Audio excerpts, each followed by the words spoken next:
This video is sponsored by Squarespace.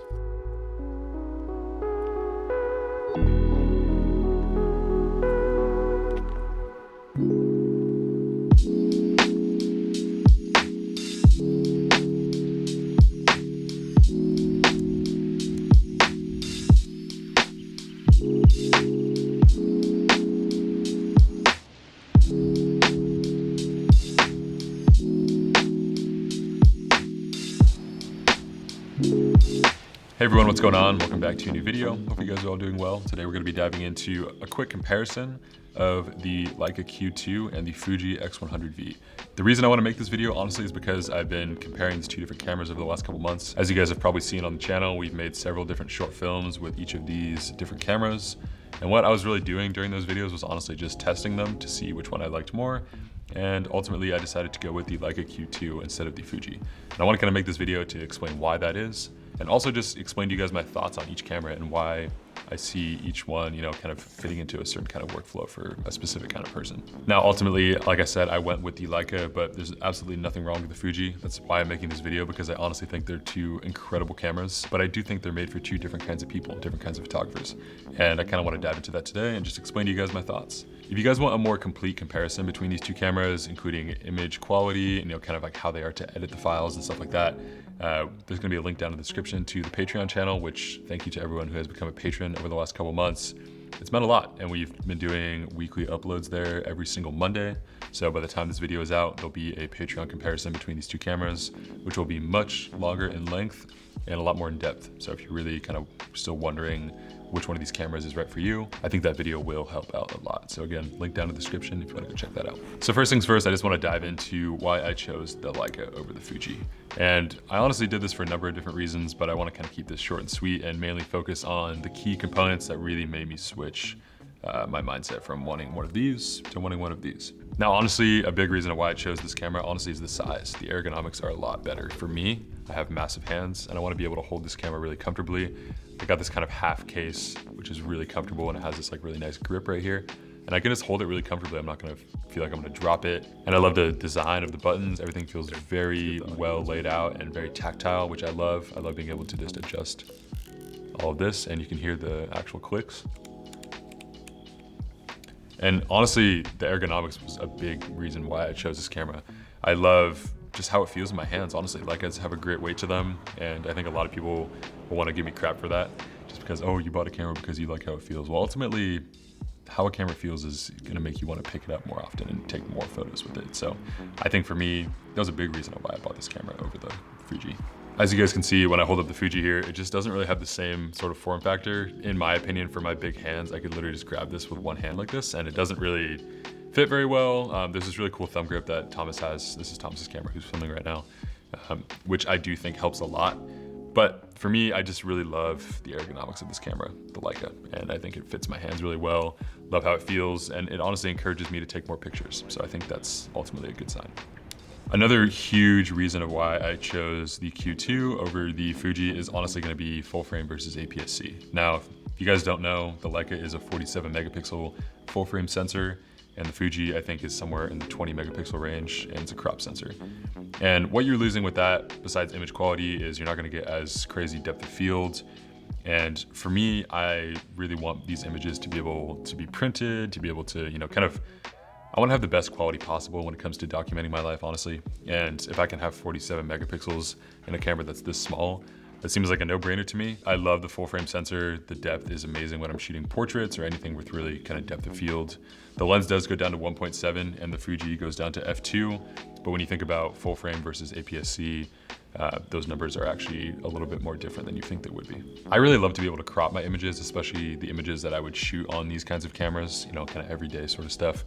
Maybe I take a wide photo of a really nice patch of light and I want to be able to crop into that. Having 47 megapixels is extremely nice because I can crop quite a bit and I'm not really going to lose a lot of quality. So again, another reason why I chose the Leica over the Fuji is that full frame sensor and also 47 megapixels, so I'm able to crop significantly in post if I want to. Now, honestly, probably the biggest reason of why I chose the Leica over the Fuji is going to be the crop modes on the camera. Now, both of these cameras come with fixed lenses. I think this is a 23mm f2, and then the Leica is a Summilux 28mm 1.7. So both of them are pretty wide when it comes to field of view. And honestly, I don't really shoot wide very often anymore. I used to shoot wide all the time at around 24 millimeters. And I don't love the look of that really as much as I used to. So the ability to crop in on the 28mm lens within the actual software of the camera is amazing. And that whole process is really fun to work with in Lightroom or Capture One. You're able to actually see the crop baked into the actual RAW file, and then you can adjust the crop or reset it completely to the full 28mm field of view, which I found to just be so convenient and really easy and fun to use. For me, this is probably, again, the biggest reason why I chose the Leica over the Fuji. It just makes a lot of sense for me because I love being able to shoot with different lenses, but I don't really want to have to carry more than one lens, especially on a camera that I'm essentially just taking photos of my life with. And for me, that kind of made a lot of sense, and it was honestly the tipping point for me when choosing this camera over the Fuji was those crop modes are just so fun to use. Honestly, props to Leica for really even thinking about this. I think, this is very interesting and unique, and I've never really seen any other camera have this. So again, this is probably the most defining feature on this camera that I love the most. To wrap things up on why I chose the Leica, for me, it's honestly just a joy to use. It's really fun to use. And with a camera that you want to shoot every single day, you want it to be fun. You don't want it to feel like it's a chore to go take photos with it. And like, I honestly really get excited every time I pick this camera up to go take photos. And that really isn't a feeling that I've felt in a long time with a digital camera. As you guys know, I have a love for film photography, and I don't really think that love will ever go away necessarily. But I am really surprised with how fun it is to shoot with this camera and how the images look, and it's just like really enjoyable to use. I think at the end of the day, I just have a lot of fun using this camera. I gravitate towards it when I'm heading out for the day, and I want to pick it up to take photos. It's just like a really fun camera to bring around and to document your life with. So for me, the joy, the happiness of using this camera is, worth that price tag. It's worth picking this camera up and really enjoying it. As I said before, I did rent this camera before I actually bought it, and I would highly recommend you guys do the same if you're looking to pick a camera up like this. But yeah, really, I just have a lot of fun using it. It's a joy to use, and I'm having a lot of fun taking photos with this camera. So when it comes to the Fuji, there's honestly nothing wrong with this camera whatsoever. I really enjoyed my time with it, if I'm being honest. And it does have some features that the Q2 doesn't, that I wish the Q2 had some sort of variation of, including the screen right here, which kind of articulates. It's a lot more helpful than you think it is, especially when you're shooting kind of waist level like this. It really does help for that. And I do love the film emulations that are built into the actual camera software, which means if you're shooting a JPEG photo, it's gonna be baked into the actual JPEG, and they look amazing. So a lot of people who use these cameras shoot JPEG because it looks so good already out of the camera. The lens on this camera is honestly tack sharp as well. I think for the price, this camera is extremely hard to beat. It's honestly just a great deal for what you're getting. You get so many nice features built into this camera. And again, it's really fun to use. It's very fun, enjoyable. Fuji did a great job making this camera really, just fun to use. And I'll say that about both of these cameras. Obviously, I think the Leica for me is a little bit more enjoyable to use, but I think both of these cameras really are just fun. Like, that's why people love them so much. It's because you can just kind of take it out for the day and enjoy taking pictures. It's not really gonna, kind of refrain from you enjoying your day or being able to live in a moment, because you can snap a picture really quickly on either of these cameras. For me, the Fuji though is really fun to use. As I said before, it did come down to a few things when comparing it to the Q2. The lack of a full frame sensor, the image quality on the Q2 I think is superb compared to the Fuji. You just are getting a lot more resolution and bokeh, depth of field. And again, a big reason of why I didn't want to pick up the Fuji instead of the Leica is because of those crop modes. The fact that you can crop in on the Q2 to multiple different focal lengths just made a lot of sense for me as we talk through. When you look at these cameras as well side by side, the Leica is just a lot bigger. Obviously I have like a little half case on the Q2 right now. It just makes a lot of sense in terms of the form factor and the ergonomics for someone like me who has a lot larger hands. If you guys have small hands, or if you want a really, really small camera, the X100V is perfect, honestly. It fits really well in very small spaces. You can throw it in a bag. It's not gonna take up a lot of space. The Q2 is definitely a little bit bigger and noticeably heavier than the X100V. So kind of take your pick when it comes to that, but I would say size as well was a pretty big factor. Honestly, I would recommend the Fuji to most people who are looking to pick up an everyday carry sort of camera. It just ticks a lot of boxes for people, and honestly, again, the price is great. You can pick one of these up used now for a really reasonable price, and it makes a lot of sense for 99% of the people out there. So another thing that I kind of hinted on at the beginning of the video is the price difference between these two cameras is pretty substantial. I picked up the Q2 for $4,500 on the used market, and you can pick up one of these cameras used for around $1,100 or $1,200. So with that in mind, you can obviously tell that the Q2 is almost 4 times as much as an X100V. Now, is the Q2 worth 4 times as much the X100V in price? Honestly, for most people, probably not. I think it just comes down to personal choice and what you kind of want to use to take photos. If you have the budget, you have the money, splurge on the Q2, maybe you'll love it, maybe you won't. Maybe some people just want to shoot with this guy. It makes a lot of sense either way. I'm not saying either way is right or wrong. I just wanted to point out that this is substantially more expensive than the X100V.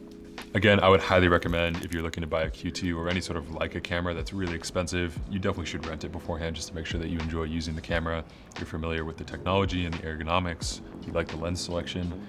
That to me was a great decision before picking up this camera because it allowed me to actually use the camera, kind of risk-free before I decided to go all in and spend quite a bit of money on this camera. But overall, as I said before, very happy with my purchase. So as I said, there is absolutely nothing wrong with the Fuji X100V. For me, when it came down to kind of picking between these two cameras, it just came down to ergonomics, image quality, and that incredible heralded Leica glass. Honestly, it's as simple as that for me. It doesn't have to be this kind of complex sort of decision. I really just wanted to test these two cameras out because I've heard such great things about both of them, and I wanted to see kind of how each camera fit into kind of my everyday life. Now again, if you guys want a more in-depth comparison between these two cameras, there is a Patreon episode that was just launched this morning, so we're gonna go check that out. It's a much more in-depth comparing these two cameras. But ultimately, again, I went with the Q2, maybe you'll go with the Fuji. That's the best part about photography. It doesn't really matter what camera you use, it matters much more about the creativity and the images that you're making at the end of the day. So with all that being said, thank you so much guys for watching. Hope you enjoyed this video. Really excited to continue to make more videos with the Leica Q2. And yeah, I'm having a lot of fun just taking photos every single day. I think it's really healthy, and I would highly recommend that you guys do the same. Get out there, take as many pictures as you can, just to practice, kind of hone those creative skills. And we'll see you next week. Thanks so much, take care. Before this video wraps up, I did want to take a moment to thank today's sponsor, which is Squarespace, for sponsoring today's episode. If you are looking to create a custom website from scratch without all the coding and hassles that come with it, Squarespace is by far the best choice out there, in my opinion, to make a beautiful website. They have easy to use templates, which make creating a beautiful theme that much easier, 24/7 customer support for all of your questions, and tons of customizable design and layout choices to really make your website stand out. For a photographer like myself, running a small business with multiple different kinds of needs, Squarespace really just makes sense. If you're interested in trying out Squarespace for yourself, go to squarespace.com/Samuel Elkins, which is in the description, to get 10% off your first website or domain purchase. As always, thank you so much for watching. Hopefully you guys enjoyed this one, and we'll see you next week.